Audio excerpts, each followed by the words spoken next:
ನಮಸ್ಕಾರ. ಧ್ವನಿ ಸಮಾಚಾರಕ್ಕೆ ಸ್ವಾಗತ. ನಾನು ರಶ್ಮಿತಾ. ಮೊದಲಿಗೆ ಮುಖ್ಯಾಂಶಗಳು. ಪಾಕಿಸ್ತಾನದ ಸಂಸತ್ತು ವಿಸರ್ಜನೆ, ಸಾರ್ವತ್ರಿಕ ಚುನಾವಣೆಗೆ ಸಜ್ಜು. ತಮಿಳುನಾಡು ಬಿಜೆಪಿ ಕಚೇರಿಯಿಂದ ಭಾರತ ಮಾತೆಯ ಪ್ರತಿಮೆಯನ್ನು ತೆಗೆದ ಪೊಲೀಸರು ಮತ್ತು ಕಂದಾಯ ಅಧಿಕಾರಿಗಳು. ಕೇರಳ ಸಿಎಂ ಪಿನರಾಯಿ ವಿಜಯನ್ ಅವರ ಪುತ್ರಿಯ ಮೇಲೆ ಭ್ರಷ್ಟಾಚಾರ ಆರೋಪ. ರಾಜ್ಯದಲ್ಲಿ ಖಾಸಗಿ ವಿಶ್ವವಿದ್ಯಾಲಯಗಳಿಗೆ ಅನುಮತಿ ನೀಡಿದ ಕೇರಳ ಸರ್ಕಾರ. ಕೇರಳ ಹೆಸರು ಬದಲಾವಣೆಗೆ ಮುಂದಾದ ರಾಜ್ಯ ಸರ್ಕಾರ ಕೇರಳಂ ಎಂದು ಮರುನಾಮಕರಣಕ್ಕೆ ಆಗ್ರಹ. ಜ್ಯೋತಿಷಿಯ ಪುತ್ರನನ್ನು ಸಿನಿಮೀಯ ರೀತಿಯಲ್ಲಿ ಕಿಡ್ನಾಪ್ ಮಾಡಿದ ಆರೋಪಿ ಬಂಧನ. ಮರದಿಂದ ತೆಂಗಿನಕಾಯಿ ಕೀಳುವಾಗ ಬಿದ್ದು ಸವನೂರಿನ ಮಹಿಳೆ ಮೃತ್ಯು. ಪುತ್ತೂರು, ಊಟದಲ್ಲಿ ವಿಷವಿಕ್ಕಿ 10ಕ್ಕಿಂತಲೂ ಅಧಿಕ ಸಾಕುನಾಯಿಗಳ ಹತ್ಯೆ. ಕಿಣ್ಣಿಗೋಳಿ, ಟಿಪ್ಪರ್ಗೆ ಕಾರು ಡಿಕ್ಕಿ ಓರ್ವ ಮೃತ್ಯು. ಸುಳ್ಯ, ಬಸ್ ಆಂಬ್ಯುಲೆನ್ಸ್ ಮಧ್ಯ ಅಪಘಾತ. ಮಣಿಯಂಪಾರೆ ಸಂತ ಲಾರೆನ್ಸರ ವಾರ್ಷಿಕ ಹಬ್ಬ ಆಚರಣೆ.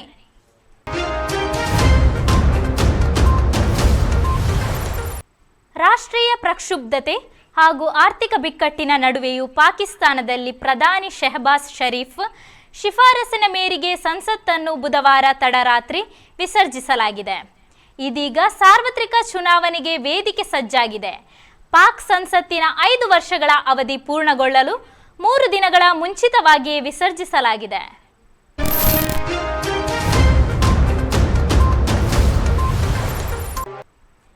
ಸೋಮವಾರ ಮತ್ತು ಮಂಗಳವಾರ ಮಧ್ಯರಾತ್ರಿ ತಮಿಳುನಾಡಿನ ವಿರುಧನಗರ ಜಿಲ್ಲೆಯ ಬಿಜೆಪಿ ಕಚೇರಿಯಲ್ಲಿ ಹೊಸದಾಗಿ ಸ್ಥಾಪಿಸಲಾದ ಭಾರತ ಮಾತಾ ಪ್ರತಿಮೆಯನ್ನು ಪೊಲೀಸರು ಮತ್ತು ಕಂದಾಯ ಅಧಿಕಾರಿಗಳು ತೆಗೆದುಹಾಕಿದ್ದಾರೆ.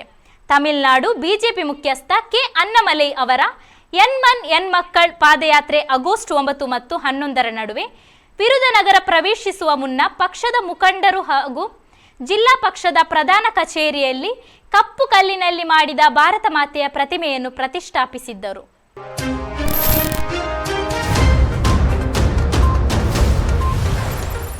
ಕೊಚ್ಚಿನ್ ಮಿನರಲ್ಸ್ ಮತ್ತು ರೂಟೆಲ್ ಲಿಮಿಟೆಡ್ ಎಂಬ ಖಾಸಗಿ ಕಂಪನಿಯು ವೀಣಾ ಮತ್ತು ಅವರ ಕಂಪನಿ ಎಕ್ಸಾಲಾಜಿಕಲ್ ಸೊಲ್ಯೂಷನ್ಗೆ 1.72 ಕೋಟಿ ರೂಪಾಯಿ ಪಾವತಿಸಿದೆ ಎಂದು ಆದಾಯ ತೆರಿಗೆ ಮಧ್ಯಂತರ ಇತ್ಯರ್ಥ ಮಂಡಳಿ ನವದೆಹಲಿ ಪೀಠವು ತೀರ್ಪು ನೀಡಿದ ನಂತರ ಮುಖ್ಯಮಂತ್ರಿ ಪಿನರಾಯಿ ವಿಜಯನ್ ಅವರ ಪುತ್ರಿ ವೀಣಾ ಬಿರುಗಾಳಿಯಲ್ಲಿ ಸಿಲುಕಿದ್ದಾರೆ.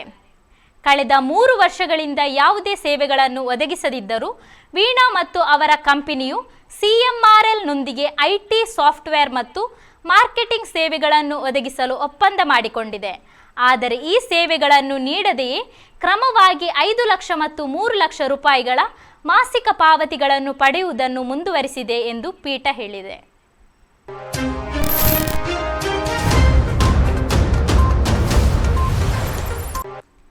ಉನ್ನತ ಶಿಕ್ಷಣ ಕ್ಷೇತ್ರವನ್ನು ಪುನರ್ಜೀವನಗೊಳಿಸುವ ನಿಟ್ಟಿನಲ್ಲಿ ಕೇರಳ ಸರ್ಕಾರವು ರಾಜ್ಯದಲ್ಲಿ ಖಾಸಗಿ ವಿಶ್ವವಿದ್ಯಾಲಯಗಳಿಗೆ ಅನುಮತಿ ನೀಡಲು ನಿರ್ಧರಿಸಿದೆ.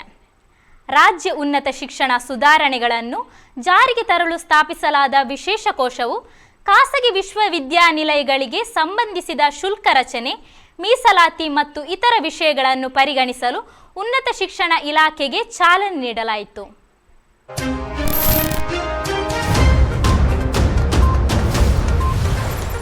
ಕೇರಳಂ ಎಂದು ಮರುನಾಮಕರಣಕ್ಕೆ ಕೇರಳದ ಆಡಳಿತಾರೂಢ ಎಡರಂಗ ಸರ್ಕಾರವು ಆಗ್ರಹ ಮುಂದಿಟ್ಟಿದೆ ಎಂದು ಪಿಟಿಐ ತಿಳಿಸಿದೆ.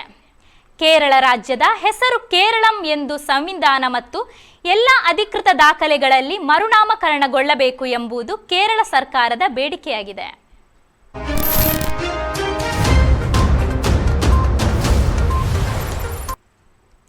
ಜ್ಯೋತಿಷಿಯ 18 ವರ್ಷದ ಪುತ್ರನನ್ನು ಕಿಡ್ನಾಪ್ ಮಾಡಿದ ಘಟನೆ ಆಗಸ್ಟ್ 4ರಂದು ಬೆಂಗಳೂರಿನಲ್ಲಿ ನಡೆದಿದ್ದು ತಡವಾಗಿ ಬೆಳಕಿಗೆ ಬಂದಿದೆ. ಪೊಲೀಸರು ಆರೋಪಿ ಅರ್ಜುನ್ನನ್ನು ಬಂಧಿಸಿದ್ದಾರೆ. ಬಂಧಿತ ಯುವಕ ಅರ್ಜುನ್ ಮೂಲತಃ ತುಮಕೂರಿನವನು. ಬೆಂಗಳೂರಿನಲ್ಲಿ ಪಿಜಿಯಲ್ಲಿ ವಾಸಿಸುತ್ತಿದ್ದ, ಗ್ಯಾರೇಜ್ನಲ್ಲಿ ಕೆಲಸ ಮಾಡುತ್ತಿದ್ದ.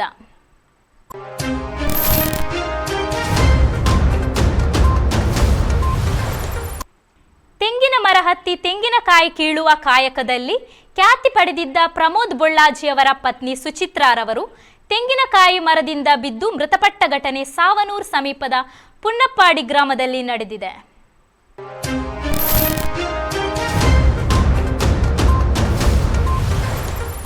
ಊಟದಲ್ಲಿ ವಿಷವಿಕ್ಕಿ 10ಕ್ಕಿಂತಲೂ ಅಧಿಕ ಸಾಕು ನಾಯಿಗಳ ಹತ್ಯೆ ಮಾಡಿದ ಘಟನೆ ಪುತ್ತೂರಿನಲ್ಲಿ ನಡೆದಿದೆ. ಪುತ್ತೂರು ಬಣ್ಣೂರು ಗ್ರಾಮದ ಅಡೆಂಚಿನಡ್ಕ ಕುಂಟ್ಯಾನ ಸದಾಶಿವ ಕಾಲೋನಿಯಲ್ಲಿನ ನಿವಾಸಿಗಳು ಸಾಕಿರುವ ನಾಯಿಗಳೇ ಇವಾಗಿದ್ದು, ಹೊರಗಡೆ ಅಡ್ಡಾಡುವಾಗ ಅವುಗಳಿಗೆ ಸಾಮೂಹಿಕವಾಗಿ ನೀರಿನಲ್ಲೋ ಅಥವಾ ಊಟದಲ್ಲೋ ವಿಷವಿಕ್ಕಿ ಯಾರೋ ದುಷ್ಕರ್ಮಿಗಳು ಹತ್ಯೆ ಮಾಡಿದ್ದಾರೆ ಎಂಬ ಊಹೆ ವ್ಯಕ್ತವಾಗಿದೆ.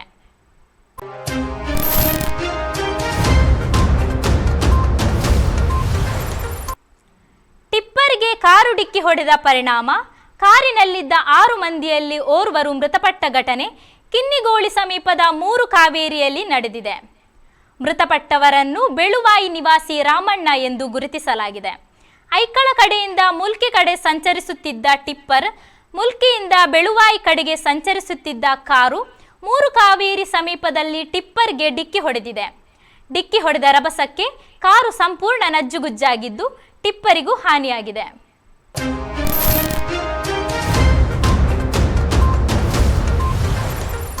ಸುಳ್ಯ ಜಾಲ್ಸೂರು ಗ್ರಾಮದ ಬೈತಡ್ಕ ತಿರುವಿನಲ್ಲಿ ಬಸ್ ಹಾಗೂ ಆಂಬ್ಯುಲೆನ್ಸ್ ಪರಸ್ಪರ ಡಿಕ್ಕಿಯಾಗಿ 2 ವಾಹನಗಳು ಜಖಂಗೊಂಡ ಘಟನೆ ಬುಧವಾರ ಸಂಜೆ ಸಂಭವಿಸಿದೆ. ಕಾಸರಗೋಡು ಕಡೆಯಿಂದ ಸುಳ್ಯಕ್ಕೆ ಬರುತ್ತಿದ್ದ ಕೇರಳ ಸರ್ಕಾರಿ ಬಸ್ ಹಾಗೂ ಮಡಿಕೇರಿಯಿಂದ ಮಂಗಳೂರಿಗೆ ರೋಗಿಯನ್ನು ಕರೆದುಕೊಂಡು ಹೋಗುತ್ತಿದ್ದ ಆಂಬ್ಯುಲೆನ್ಸ್ ಮಧ್ಯ ಡಿಕ್ಕಿ ಸಂಭವಿಸಿದ್ದು, ಆಂಬ್ಯುಲೆನ್ಸ್ನಲ್ಲಿದ್ದವರು ಸಣ್ಣಪುಟ್ಟ ಗಾಯಗಳಿಂದ ಪಾರಾಗಿದ್ದಾರೆ ಎಂದು ತಿಳಿದು ಬಂದಿದೆ. ಘಟನೆ ಬಳಿಕ ರೋಗಿಯನ್ನು ಬೇರೆ ವಾಹನದಲ್ಲಿ ಆಸ್ಪತ್ರೆಗೆ ಕರೆದೊಯ್ಯಲಾಯಿತು.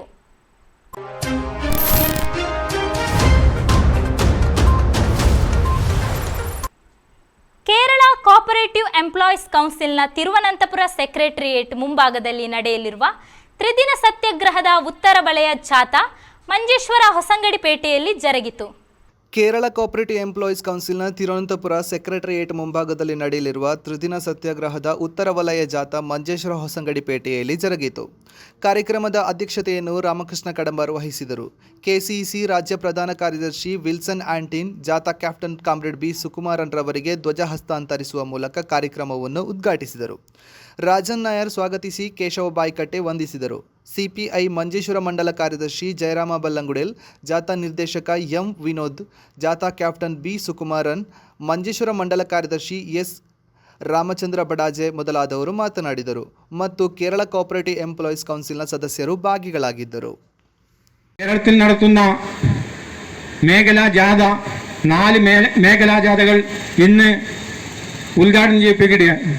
നമ്മുടെ വടക്കൻ മേഖലാ ജാഥ ഇവിടെ വെച്ച് നമ്മുടെ സംസ്ഥാന ജനറൽ സെക്രട്ടറി സഖാവ് വിൽസൺ ആൻ്റണി പതാക കൈമാറിക്കൊണ്ട് ഉദ്ഘാടനം ചെയ്യപ്പെടുന്നു. ഈ ജാഥ ഉദ്ഘാടന പരിപാടിയിൽ ഇവിടെ എത്തിച്ചേർന്ന നമ്മുടെ കേരള കോഓപ്പറേറ്റീവ് എംപ്ലോയീസ് കൗൺസിലിൻ്റെ സംസ്ഥാന ജനറൽ സെക്രട്ടറി സഖാവ് വിൽസൺ ആൻ്റണി അദ്ദേഹം ഇവിടെ എത്തിച്ചേർന്നിട്ടുണ്ട്.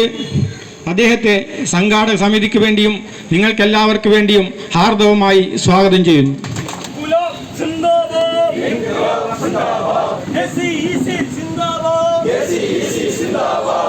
ಉತ್ತರ ಮೇಘಲ ಜಾಥಾ ಸಿಂದಾಬಾದ್, ಕೆಸಿಇಸಿ ಸಿಂದಾಬಾದ್, ಇನ್ಕ್ಲಾಬ್ ಸಿಂದಾಬಾದ್, ಕೆಸಿಇಸಿ ಸಿಂದಾಬಾದ್, ಕೆಸಿಇಸಿ ಸಿಂದಾಬಾದ್.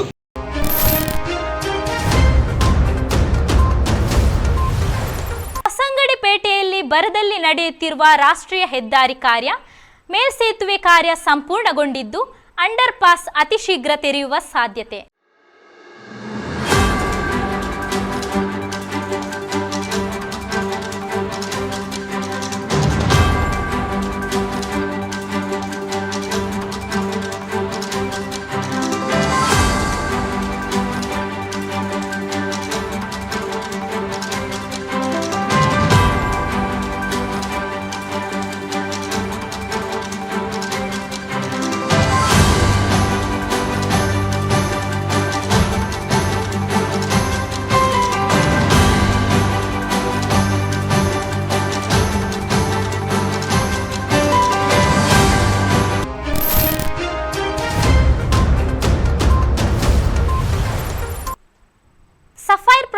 ಹೌಸ್ ನಿರ್ಮಿಸಿರುವ ಕೊರಮ್ಮ ಎಂಬ ತುಳು ಚಿತ್ರವು ನಾಳೆ ದಕ್ಷಿಣ ಕನ್ನಡಾದ್ಯಂತ ಬಿಡುಗಡೆಗೊಳ್ಳಲಿದೆ.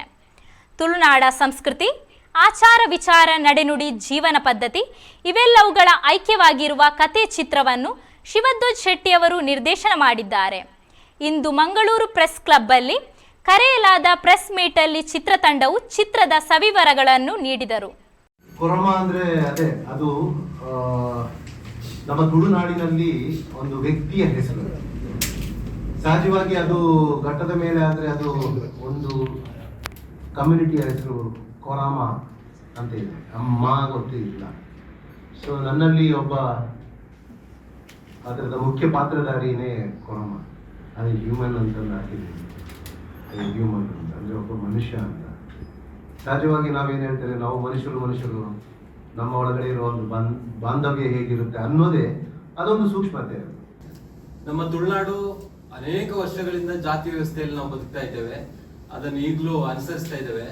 ಆ ಜಾತಿಯನ್ನು ಮೀರಿ ಮಾನವ ಧರ್ಮಕ್ಕೆ ಒತ್ತು ಕೊಟ್ಟಂತ ಒಂದು ಅದ್ಭುತವಾದ ಕಥೆಯನ್ನ ಕಟ್ಟಿಕೊಟ್ಟಿದ್ದಾರೆ ನಿರ್ದೇಶಕರು.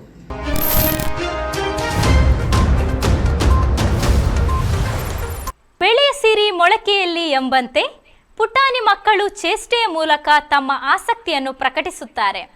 ಅದನ್ನು ಗುರುತಿಸಿ ಪ್ರೋತ್ಸಾಹಿಸಿದರೆ ಮುಂದೊಂದು ದಿನ ಅವರ ಜೀವನದಲ್ಲಿ ಮಹತ್ತರ ಸಾಧನೆಗೆ ನಾಂದಿಯಾಗಬಹುದು. ಅಂತೆಯೇ ಇಲ್ಲಿ ಒಬ್ಬಳು ತಾಯಿ ತನ್ನ ಮುದ್ದು ಕಂದಮ್ಮಳ ಆಸಕ್ತಿ ಗುರುತಿಸಿ ಪ್ರೋತ್ಸಾಹಿಸುವ ವಿಡಿಯೋ ಮನೋಜ್ ಕುಮಾರ್ ಎಂಬವರು ತಮ್ಮ ಯೂಟ್ಯೂಬ್ ಖಾತೆಯಲ್ಲಿ ಹಂಚಿಕೊಂಡಿದ್ದಾರೆ. ಈ ವಿಡಿಯೋ ಇಂದಿನ ವೈರಲ್ ಸೆಗ್ಮೆಂಟಲ್ಲಿ ನಿಮಗಾಗಿ. ಇದರೊಂದಿಗೆ ಇಂದಿನ ಸಮಾಚಾರವನ್ನು ಮುಕ್ತಾಯಗೊಳಿಸುತ್ತಿದ್ದೇನೆ. ನಿರಂತರ ಸುದ್ದಿಗಾಗಿ ವೀಕ್ಷಿಸಿ ನಿಮ್ಮ ಧ್ವನಿ ಮೀಡಿಯಾ. ತೈ ತೈ ತಾಂ ಧಿತಾಂ ಧಳಾಂಗ ತಕ್ಕತಿಕ್ಕ ತಕ್ಕ ಧಳಾಂಗ ತಕ್ಕತಿಕ್ಕ ತಕ್ಕತ ದಿಗಿನ ತೋಂ ಕೂತ್ಕೋ. ತಾಂ ಧಿತ್ತಾಂ ಎದೇಳು ಕಿಟ ತಕ್ಕ ತೈ ತತ್ತೈ ತಾಂ ಧಿತ್ತಾಂ. ಓಕೆನಾ? ಇವಾಗ ಮೂಷಿಕ ವಾಹನ ಮಾಡ್ತೀಯಾ? ಮೂಷಿಕ ವಾಹನ ಮೋದಕ ಮೋದಕ ಹಸ್ತ ಚಾಮರ ಕರ್ಣ ವಿಳಂಬಿತ ಸೂತ್ರ ತಡಿ ವಾಮನ ರೂಪ ಮಹೇಶ್ವರ ಪುತ್ರ ವಿಘ್ನ ವಿನಾಶಕ ಪಾದ ಪಾದ ನಮಸ್ತೆ ಸರಸ್ವತಿ ನಮಸ್ತುಭ್ಯಂ ವರದೆ ಕಾಮರೂಪಿಣಿ. ಕಾಮರೂಪಿಣಿ ಹೆಂಗೆ? ಕಾಮರೂಪಿಣಿ ವಿದ್ಯಾರಂಭಂ ಕರಿಷ್ಯಾಮಿ ಸಿದ್ಧಿರ್ಭವತು ಮೇ ಸದಾ. ನಮಸ್ತೆಸ್ತು ಮಹಾಮಾಯೆ ಶ್ರೀಪೀಠೆ.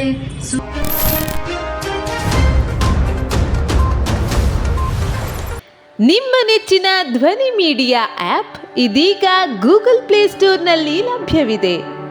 ಗೂಗಲ್ ಪ್ಲೇಸ್ಟೋರಿಗೆ ಹೋಗಿ ಧ್ವನಿ ಮೀಡಿಯಾ ಅಂತ ಟೈಪ್ ಮಾಡಿ ಉಚಿತವಾಗಿ ಡೌನ್ಲೋಡ್ ಮಾಡಿಕೊಳ್ಳಿ. ನಿಮ್ಮ ನೆಚ್ಚಿನ ಎಲ್ಲ ಕಾರ್ಯಕ್ರಮಗಳನ್ನು ತಪ್ಪದೇ ವೀಕ್ಷಿಸಿ. ಯೂಟ್ಯೂಬ್ನಲ್ಲಿ ಧ್ವನಿ ಮೀಡಿಯಾ ಅಂತ ಟೈಪ್ ಮಾಡಿ ಸಬ್ಸ್ಕ್ರೈಬ್ ಮಾಡಿಕೊಳ್ಳಿ. ಧ್ವನಿ ಮೀಡಿಯಾವನ್ನು ಫೇಸ್ಬುಕ್, ಇನ್ಸ್ಟಾಗ್ರಾಮ್ ಹಾಗೂ ಟ್ವಿಟರ್ಗಳಲ್ಲೂ ವೀಕ್ಷಿಸಬಹುದಾಗಿದೆ. ಧ್ವನಿ ಮೀಡಿಯಾ, ನಿಮ್ಮ ಧ್ವನಿಗೆ ನಮ್ಮ ಧ್ವನಿ.